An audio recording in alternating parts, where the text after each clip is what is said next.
Hi guys, welcome back to Try and Test It. So 2 weeks ago I did an introduction to embedded canvas app, and as I promised, I'm gonna do a part 2 on embedded canvas app where I will talk more about how to create a gallery as well as a polymorphic lookup. So let's get started. So I guess first of all I'll show you the app that I have built. This is actually the embedded canvas app, a gallery of a context embedded onto an organization form. So I built this for the D365 presentation that I had with Natraj. By the way, if you're not following Natraj, do follow him. I have put his link below. If you're on my blog, it's on my blog. If you're on my YouTube, it's in the description. So we did a presentation on Canvas app versus PCF, where we call it Iron Man versus Hawkeye. So if you have, again, I mentioned, if you're not following Natraj, do follow him because he blog about PCF and he's been doing a lot of cool stuff about PCF. So if you'd like to know more about PCF, go to his blog, follow him now. So what I've done here is I have filtered out all the contacts that are working for Avengers Mansion. So obviously I have all the original Avengers, people like Tony Stark, who is Iron Man, the handsome Steve Rogers, Captain America, of course, Bruce Jenner. There's the Hulk. Can't miss out Hawkeye because I'm Hawkeye in a way for Canvas app. So there's Hawkeye, and there we have here the Fat Thor. You get the joke. For those of you who doesn't, this in the latest Avengers, he actually got depressed and got really fat. So that's how he looked like. So yeah. So let's get started. So first of all, I'm just gonna go to, oops, hit the wrong button here. Yep, I wanna actually go to the settings. I want settings. I think I already have the solution open. Yep, so I'm just gonna open the form and I'm gonna edit this gallery to show you what I've done. So here's the form. Okay, this is a little bit on the slow side. Cool. So the form that I'm using is the main form. So that's how you edit an existing embedded form, or you can also go directly to Power Apps, whichever you prefer. So I prefer come from here. So I come here, I've embedded it to the account name. For those of you who missed the introduction part 1, I've also put the link at the bottom so you can see how I actually embed it to account's name. I'm not gonna repeat it here because it's in my previous video. So I'm gonna do is I'm gonna go to change property, and then I'll go to the control and click on customize. So if I've noticed that whenever I go back to the control, the iframe here is blank. So I've done this a few times and it's always blank. It's just not showing the information on the embedded canvas app. If that happens to you, don't freak out or anything. Just click on text box and then come back here. Just reselect the canvas app on web and you see all this information appear. So now if I click customize, it will bring me to the app and you can see the app I've built and the gallery. So this is a bit of a overlap on how to build a gallery as well. So I just want to show you that you can do different controls on embedded canvas app and not just a form. Because if you've followed my introduction video, or if you've done canvas app, you realize that embedded canvas app, you realize that it always opens up a form. Let's say don't show me this again, skip. Ouch. So what's this error here?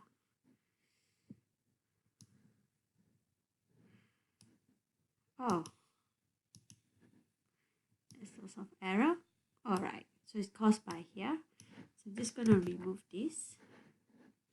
Yeah, so sometimes if you see lots of error, don't get worried because it might be just one or two items that's causing it. So now, okay, now the error, yeah, the error is all gone. Okay. So as you can see, there is a warning, delegation warning here. This is because of the formula I'm using to filter this context. The formula that I'm using is not delegable, but I'll get to that later. Okay. So now here I have put in a contact. I'll show you later how I do it. And on the contact, as you can see, I've done a filtering.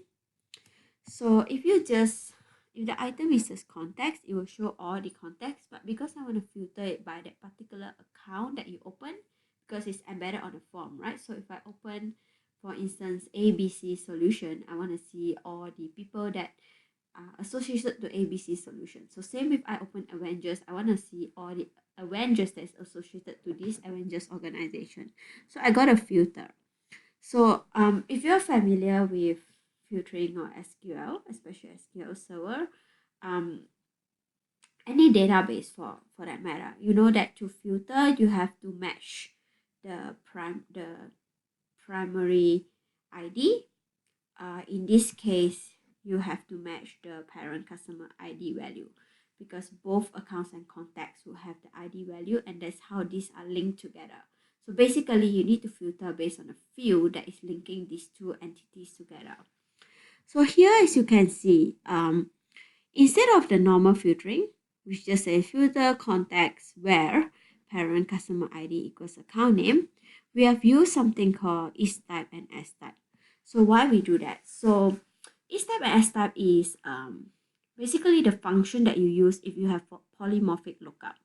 So what is polymorphic lookup? Polymorphic lookup is a lookup of a value that might be associated to more than one table. In this instance, is parent customer ID. So if you look at Dynamics form, maybe I'll just open. Let me see if I have another instance here that I can use so that I can show you. So if you're familiar with Dynamics, let me see. Let me try open maybe clean button over here. Oops. This is the one, yep. So I put in some predefined function here. I'll talk about predefined function in the third episode, by the way. So those are like functions that you can do. So if you look at account, if you search for account, you can either search for a contact or an account. So Sandbox Power is an account, Start Industry is an account, but here is a context. So how you know is by the icon. So this is a contact icon, this is an account icon. So what happened here with polymorphic lookup is that, let me go back to my screen here again. Yeah.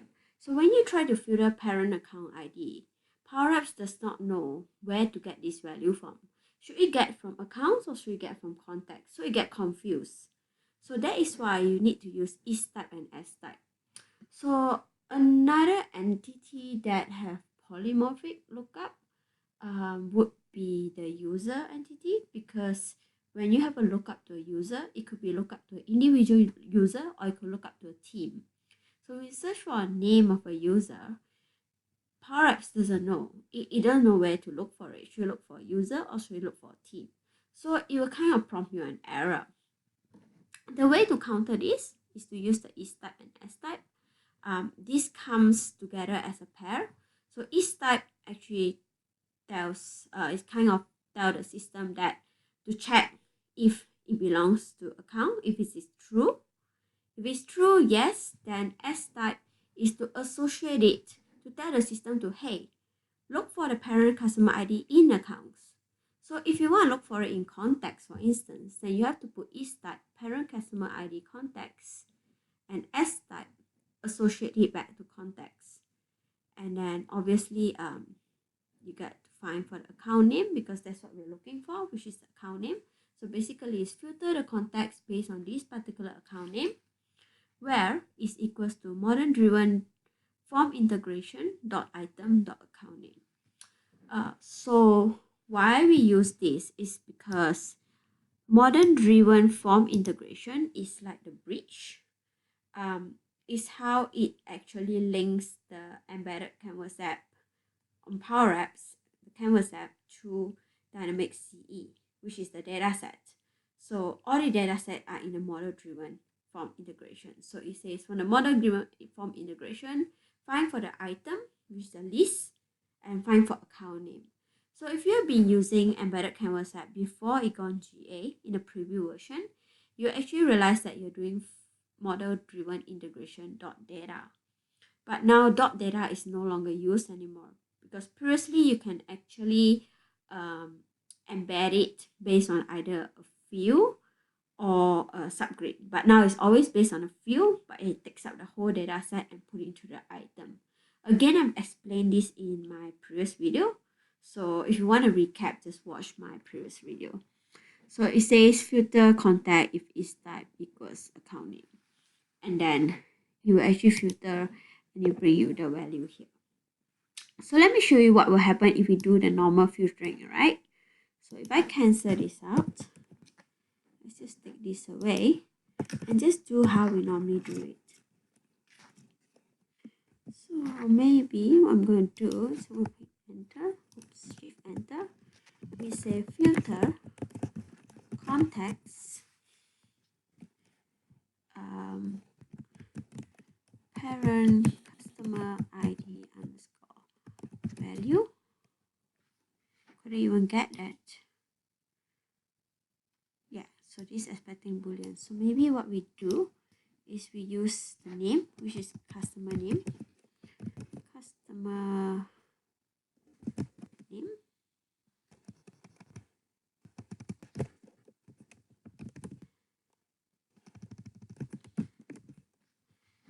We find for customer name.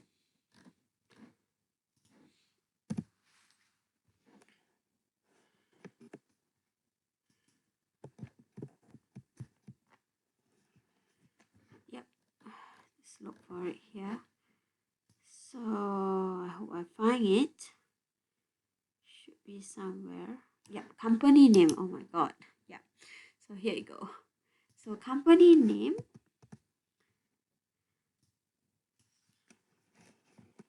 equals. So model driven form integration of item account name would be the value of the account name of the form that the record that you open, right? So you open Avengers, it'll be Avengers. You open kiwi fruit, it'll be kiwi fruit. Okay. So here we go. Add model driven form integration. Form integration dot item dot account name. So if you do this, you see that here you get an error. It's an invalid argument type. This is because it doesn't know which company, which table it should take the company name from. Should it take from accounts or should it take from contact? So that's why if you come across any lookup that is associated to more than one entities, then you have to use the is type and the s type. So now we have touched polymorphic lookup. I've also put a link in my blog on where you can read more about this polymorphic lookup and how to use this is type and s type. So it gives you more information if you want to read them. Now we'll look into how to create a subgrid, right? So we're just gonna go into another environment over here. Yep, this is a different environment that I have. This is my own environment. So here, I think I might have, this is the one that I've used in my previous video. So another thing I noticed is that if you make any changes to your embedded Canvas app, even though you don't save and publish it, the changes stays. So So even though it's not reflected on your form here, like it's showing not the one that you have changed, because you're definitely not published it, but you have lost all the initial formulas that you have written. So I've faced it a few times that I remove some, like just now what you see, right? So the formula is actually commented out, and there's actually an error in the embedded on the Canvas app site, but when you see on your CE form, there's no error on it. So that's because I haven't published it. So once I publish, you probably see an error. So the CE form still take upon the previous published version. So just a bit careful when you do editing. So this is what I've done last week, right? This is a default one where it shows a form. So now I'm going to change it to a gallery. So I'm going to go to settings, advanced settings.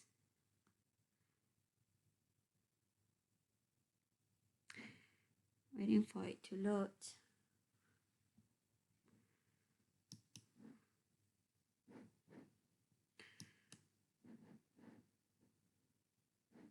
It's a bit slow over here. Let me try again. Hopefully it works.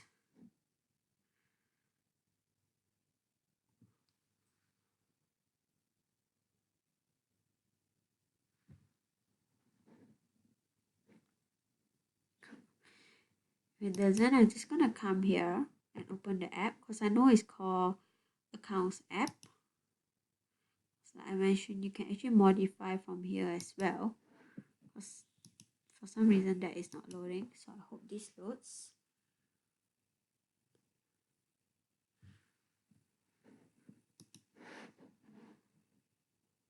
Really weird. No, everything is loading really slow today. Oh well. Cool. So it's all good.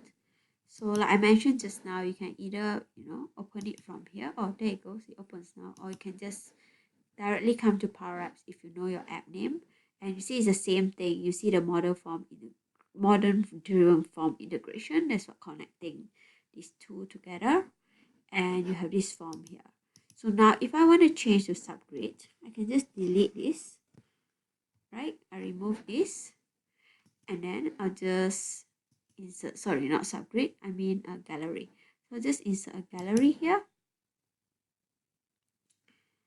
So just insert a default gallery over here. And then I can actually change the design and layout.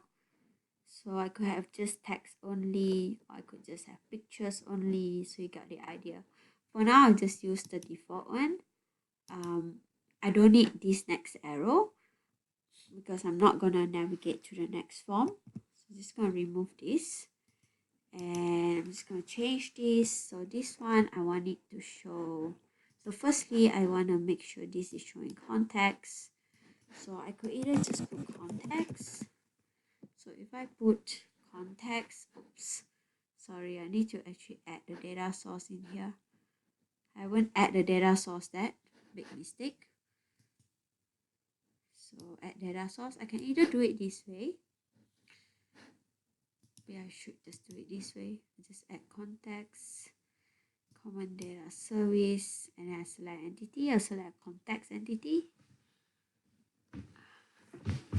So these are all the entities or tables I have in Dynamics. I could just actually search for context. Yep, here we go. Connect. So once connected, yep, I can have your context. So currently it's showing all the context. Okay, we'll do it later. For image, we'll change it to entity image. So these are all the context image. And then, well, you see now you have some error here. If you edit in the formula bar, it will tell you that, well, sample heading doesn't belong to this particular entity. So just change this to maybe email. Not sure if there's any email record, but that's all good. And this one, I will have error as well, because sample text is not part of context. So I'll change this here to full name. There you go. So I don't have email, but it's alright. It's all good.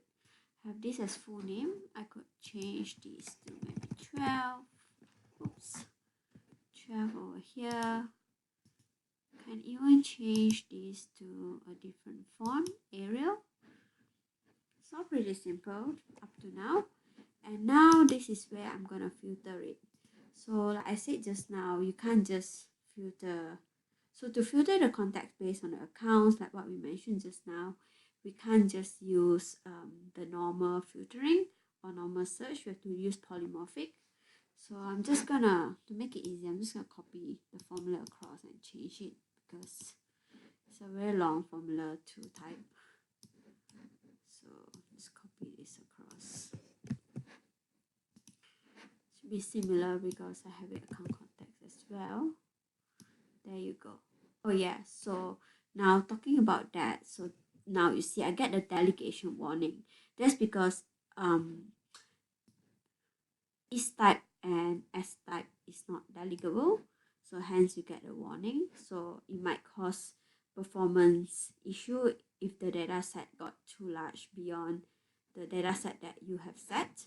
So you can actually set it over here, which is the app settings. Yep. So 500. I think maximum you can set up to 2000. So this is the data row limit for non-delegable queries. So good, that's what we get here. I don't have too many, so should be fine. And then now you don't see anything, but don't worry, it's okay because this is just like sample. You can actually test it to see the actual thing on your Canvas, embedded Canvas app, on your form, on your CE form. And like I mentioned previously as well, you can actually change the screen size and rotation. So now this is 790 times 444. Again, for this one, every time you change, make sure that you publish and you go back to your app to see the changes. So I'm just going to quickly show you what I meant by that because it takes a bit of trial and error for this to actually work. Not really work, to get the correct size to display on your form. So now if I save and I publish,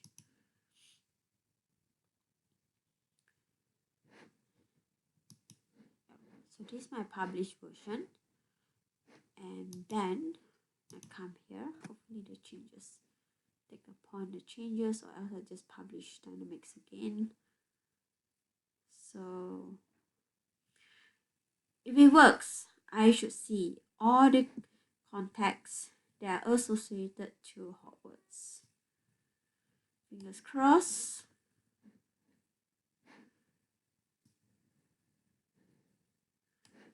Oh, that's strange.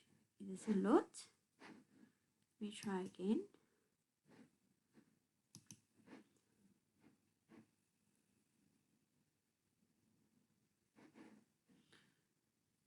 Okay, doesn't load, so it's alright. Let's come back here and look at the filtering. So filter contacts, accounts dot account name. Okay, should work fine. Oh, there it is. It's just slow. Alright, takes some time to be reflected. So yeah, so there's Harry Potter, there's Genie, there's Hermione. That is in Hogwarts. Yep. So that's all for gallery and polymorphic lookup. In the next episode, I'm gonna talk about all the predefined functions, which is the available functions out of the box that you can do when you do embedded Canvas app, like opening a quick create form, navigating to a view, saving, loading, as well as opening the form that is the record form, so the associated record form. So thank you, and I'll talk to you another time. Any questions or comments, just leave it below, either in my blog or in my YouTube channel. Bye.